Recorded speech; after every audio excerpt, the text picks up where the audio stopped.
an NDIS plan, it's worthwhile to spend some time understanding it. So looking at things like how much funding is available and how you can spend that funding. Things like how the plan is managed and how the bills are going to be paid. By getting your head around all of that stuff, you'll really be able to make the most out of your child's plan. So to be empowered with yours or your child's NDIS plan, you have to know what's in it, first and foremost. You have to know what you're funding, what you've been funded for, and what you can use that funding for. If you don't understand what's in that document, keep asking questions. So I think it's about educating yourself on what each pot of funding's for and how you can use it. That's going to vary depending on whether or not you are self-managed, plan managed, NDIA managed, and what it is you're actually trying to do. For me, self-managing has been very, very successful, and I've been able to quite easily redirect funds to where the identified need was at the time. I think plan managed or NDIA managed probably doesn't give you the same level of flexibility. But I know certainly some of my friends from school, they will do plan managed because they're working full time, they're raising several kids. There's so much going on that the administrative side of the requirements of NDIS is actually just more work for them. So to have a plan manager manage the administrative side has actually worked quite well. And it's also helped to actually identify services that people may not have thought of. So one of the ways that I feel like people can try and be empowered in their NDIS plan is by having that support around them to do some of the additional work before you step into that meeting. So really thinking about, what are your goals? What are the equipment or supports that you might need around you to achieve those goals? Getting some of that written down and clear in terms of being able to utilise some of the language that the NDIS utilises around some of this stuff. And feeling like you've got someone in the room with you who is your advocate, who is your ally in that space to really assist you when you might get a bit flustered or overwhelmed, because it is quite an intense meeting to be in. A lot rides on it. Every child's needs are different and every child's plan is going to be different.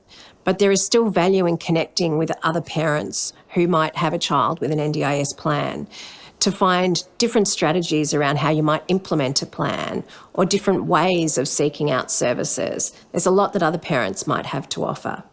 For me as a self-manager, I always come back to the self-management guide. There is a list of questions that if I can answer them properly, I can say, yes, this is an appropriate way for me to spend that portion of my child's plan. Again, it comes back to knowing your plan, because even if you're self-managed, there can be stated supports in there. So it might say, I have to use a portion of money on speech therapy. And that money is then almost earmarked for speech therapy. If it's not set out as a stated support and it's just a capacity building fund, then as a self-managed participant, I can use that money however I best feel it will help Max reach his goals.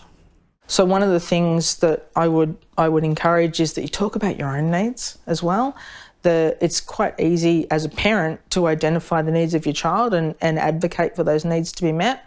And I think as a parent of a child with a disability, you often forget about your own needs because the other needs are so high that they have to be met first. But I've found over time that if I do include things about my own needs within his NDIS reviews, we often get a better outcome. Whenever you speak to the NDIS, I always recommend, and I always do, get a receipt for the conversation. So they can give you a reference number. And I also think it's really important to, every now and again, just check in on what information they do hold on you. It's sometimes good to do this around plan renewal time. So in preparation for your next plan review meeting, you might ask for the participant information that they already hold on you so you can fill in any gaps. I think when thinking about applying for the NDIS, the first thing I'd say is figure out the basis on which you're applying. think about what your primary disability is and think about what the impact that disability has on how you or your child, if you're applying on behalf of your child, the impacts that has on their day-to-day functioning. Because that's what the NDIS want you to show. The more you know about how they can help you, the more likely you're going to be to get through that initial application process. I think the other thing I would say to parents is, if you get knocked back first time, don't walk away. Reach out to advocacy organisations in particular that specialise or have knowledge of the disability that you are applying for.